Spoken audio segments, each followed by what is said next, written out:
Gold trusted gold buyers తాకట్టులో ఉన్న బంగారాన్ని విడిపించి ఈ రోజు ఉన్న మార్కెట్ ధరకే కొనబడును. మరిన్ని వివరాలకు సంప్రదించండి 77107720.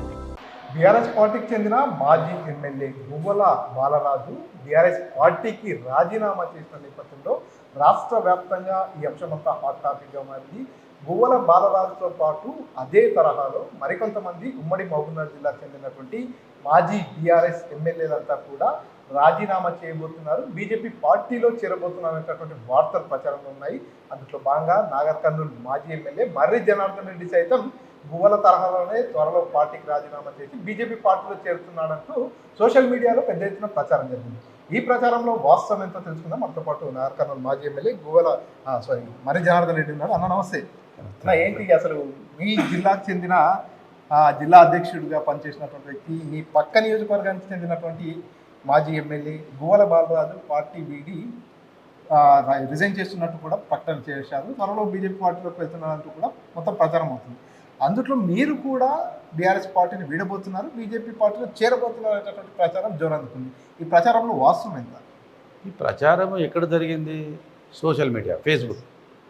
అది ఫేస్ లేని ఫేస్బుక్. అది ఎవడెక్కడ ఉంటాడో ఈ కాంగ్రెస్ పార్టీకి సంబంధించినటువంటి కొంతమంది వాళ్ళు ఫేక్ అకౌంట్లు తీసుకొని వాళ్ళను నైతికంగా నియోజకవర్గంలో నైతికంగా ప్రజల మధ్యలో వాళ్ళని వీక్ చేయాలనే ఉద్దేశంతో కొన్ని ఫేక్ అకౌంట్స్ ఓపెన్ చేసుకొని ప్రచారం చేస్తున్నటువంటి కార్యక్రమం. నేను పోవాలి, బీజేపీలో జాయిన్ అవ్వాలి నా కలలోకి రాలి. ఒకటి నేను చెప్తున్నా, కేసీఆర్ గారి కుటుంబంతో నాకు కుటుంబ సంబంధాలు, రాజకీయ సంబంధాలు, కుటుంబ సంబంధాలు. ఇట్లాంటి నన్ను కేసీఆర్ గారు నన్ను రాజకీయంగా ఒక ఎమ్మెల్యేగా ఎప్పుడు చూడలేదు, కుటుంబ సభ్యుడిగా ఇంటి పిల్లవాడిగా చూశాడు. నేను చివరి అడుగు స్టార్ట్ అయ్యి చివరి అడుగు వరకు నేను కేసీఆర్ గారితో బీఆర్ఎస్ పార్టీ కారుగుడితోటే నా రాజకీయ జీవితం కొనసాగుతుంది. నేను ఇప్పుడు చెప్తున్నా, రేపు చెప్తున్నా, ఎప్పుడు చెప్తున్నా, నాకు నిద్రలో ఊక అలాంటి ఆలోచన లేవు, పార్టీ మారే ఆలోచన లేదు. ఎందుకు మారాలి పార్టీ? దేని కొరకు మారాలి? మళ్ళీ 5 సంవత్సరాల తర్వాత పార్టీ అధికారంలోకి వచ్చేది బీఆర్ఎస్ పార్టీ. 5 సంవత్సరాలు నేను ప్రజల మధ్యలో ఉండాలనుకుంటున్నా. 5 సంవత్సరాలు నేను ఎమ్మెల్యే కాకుండా ప్రజల మధ్యలో ఉండాలనుకుంటున్నా. నాకు హాయిగా ఉంది ఇప్పుడు. నేను ఎందుకు పార్టీ మారుతా? ఇలా రేపు బీజేపీలోకి పోతే నాకు ఎమ్మెల్యే అవుతున్నా, రేపు పొద్దుగాల కాంగ్రెస్లోకి పోతే ఏమైనా మంత్రి అవుతున్నా నా పొద్దుగాల? కాదే. ఎందుకు మారాలి? ఇవన్నీ కొంతమంది ఇది ఫేక్ అకౌంట్ల ద్వారా సోషల్ మీడియాలో చేస్తున్నటువంటి ప్రచారం. అది మంచి పద్ధతి కాదు. అది కానీ నేను సోషల్ మీడియాలో మెయింటైన్ చేస్తున్నటువంటి కాంగ్రెస్ పార్టీకి కానీ ఇంకో పార్టీకి కానీ నేను చేసేది ఒకటి, అది మంచి పద్ధతి కాదు.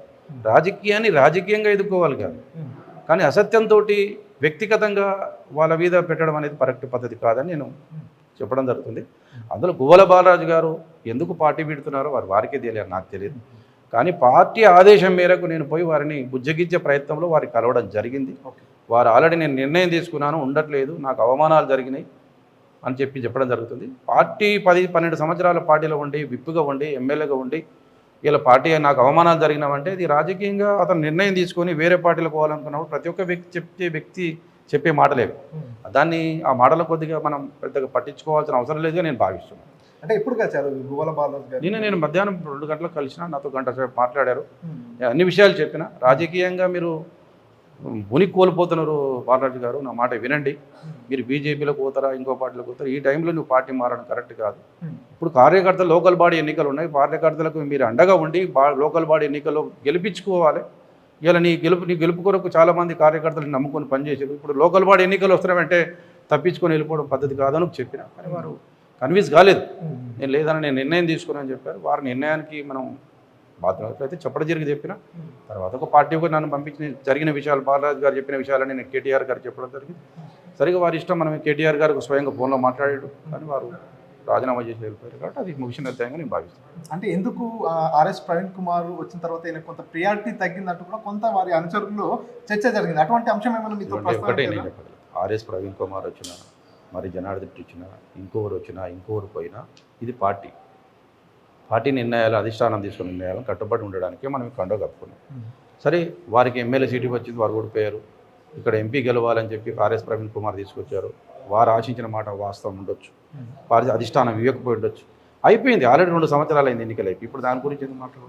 ఆ రోజే అడిగితే, ఆ రోజే నేను పార్టీ ఎంపీ టికెట్ అడుగుతున్నానని చెప్పి ఆ రోజు వెళ్ళిపోతే అదొక లెక్క ఉంటుంది ప్రజల్లో ఒక అవును పార్టీ టికెట్ అడిగిన ఇప్పుడు అయిపోయిన 2 సంవత్సరాల తర్వాత ఇలా ఎంపీ గురించి ప్రవీణ్ కుమార్ గురించి మాట్లాడితే మంచి పద్ధతి కాదు. ఎగ్జాక్ట్గా ఇప్పుడు అంతా కూడా అదే చర్చ జరుగుతుంది. అనూహ్యంగా ఇప్పుడు ఎలాంటి రాజకీయాలు లేవు, ఎలాంటి ఎంపీ ఎన్నికలు లేవు, ఎలాంటి టికెట్ ఆశించినటువంటి పరిస్థితి కూడా లేదు. ఈ సమయంలో గువ్వల బాలరాజు ఎందుకు ఇటువంటి నిర్ణయం తీసుకున్నాడు అనేది బీజేపీ పార్టీ వర్గాల్లో చర్చ కొనసాగుతుంది. నేను గువ్వల బాలరాజు కుటుంబ శ్రేయోభిలాషగా మాట్లాడదాం. గువ్వల బాలరాజు గారు రాజకీయంగా నిర్ణయం తప్పిదంగా నేను భావిస్తాను.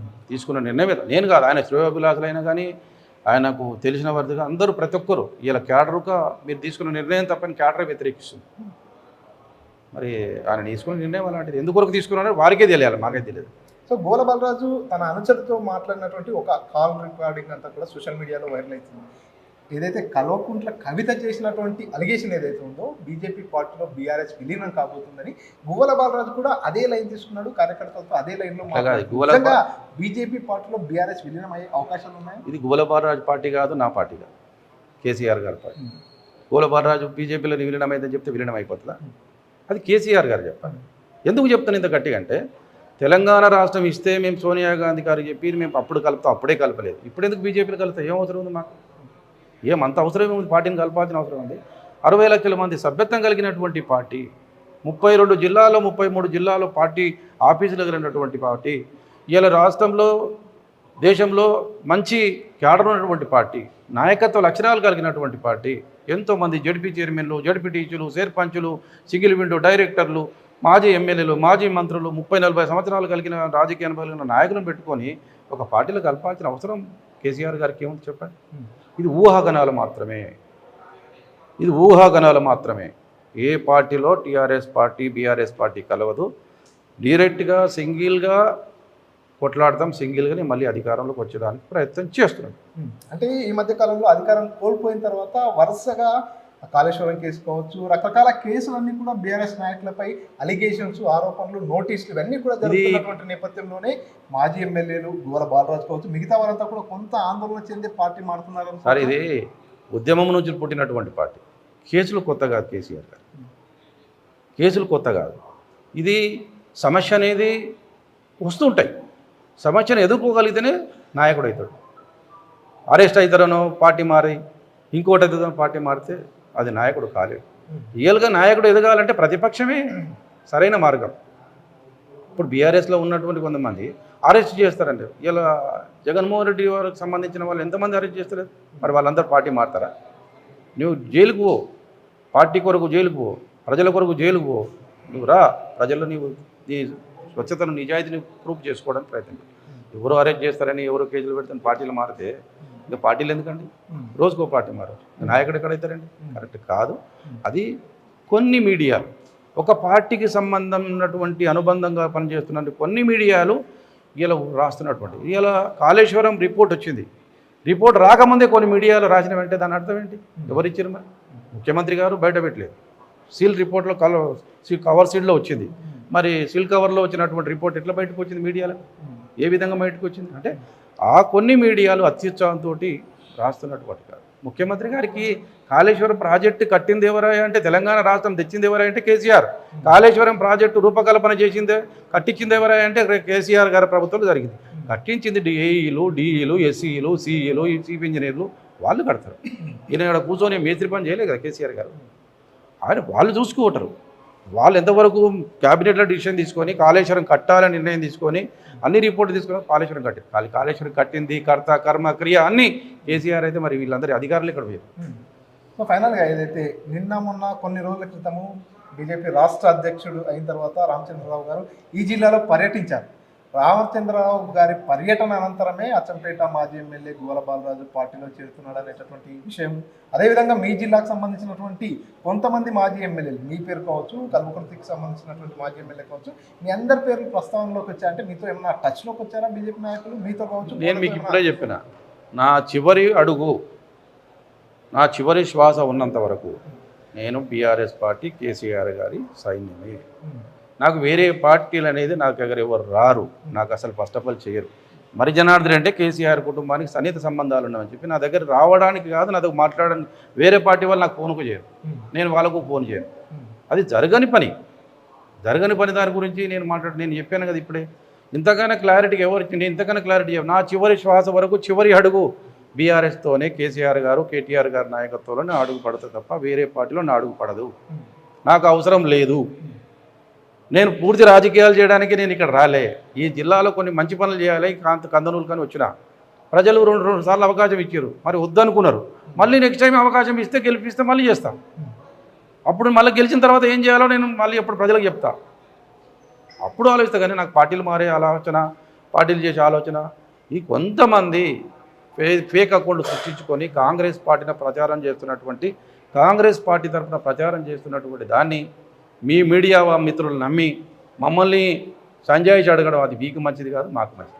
ఫైనల్గా చెప్పండి, గువ్వల బాలరాజు గారు ఇప్పుడు పార్టీకి రాజీనామా చేశాను, బీజేపీలో చేరబోతున్నారంటూ వార్తలు వస్తున్నాయి. చేరతారా, చేరాల పక్కకి రాజీనామాను ఆమోదిస్తారా, లేకపోతే గువ్వలను మరోసారి సంప్రదించి పార్టీలను కొనసాగించేటట్టు చర్చలు ఏమైనా జరిపే అవకాశం ఉంది? గువ్వల బాలరాజు గారు నేను పార్టీలో ఉంటానంటే మళ్ళీ పోవడానికి ఒక మేము సిద్ధం ఉన్నాం. నేను ఉండను అన్నప్పుడు ఎవరు ఏం చేయరు కదా. నేను నిన్న వారు చెప్పిన విషయాలని అధిష్టానికి చెప్పిన తర్వాత వారు రాజీనామా చేసినట్టు, అంటే వారికి ఇష్టం లేదని రాజీనామా చేసినట్టే కదా. కొద్ది వెయిట్ చేయమని చెప్పిన ఆయన ఎంబడే ఆయన రిలీజ్ చేసినట్టు దాని అర్థం ఏంటి? వద్దు అనే కదా. అంటే పార్టీతో తెగదెబ్బలు చేసుకున్నాక ఇంకా పార్టీ ఎట్లా సంప్రదిస్తుంది? పార్టీలో ఉండడానికి ప్రయత్నం చేస్తే, కాంప్రమైజ్ చేయడానికి ప్రయత్నం చేస్తాం. కానీ అతను ఉండొద్దని డిసైడ్ చేసుకుని మేమేం మాట్లాడదు. Okay, thank you. సో ఇది పూర్తిగా నేను బీఆర్ఎస్ పార్టీని వినబోతున్నా, బీజేపీ పార్టీలో చేరబోతున్నట్టు వస్తున్నటువంటి వార్తలన్నీ కూడా పూర్తిగా అవాస్తవం. మర్రి జనార్దన్ రెడ్డి చెప్పుకొస్తున్నటువంటి సిచ్యువేషన్ కనిపిస్తుంది. తెలుగులో న్యూస్ కి ఫాస్టెస్ట్ యాప్ ఇప్పుడు టోటలీ న్యూ అవతార్లో జస్ట్ 5 seconds లో కంప్లీట్ న్యూస్. సోషల్ మీడియాలో ట్రెండ్స్ కి one stop solution. Live TV app voice search option తో ఇప్పుడే డౌన్లోడ్ చేయండి లేదా అప్డేట్ అయిపోండి. యాప్ లింక్ డిస్క్రిప్షన్ లో ఉంది.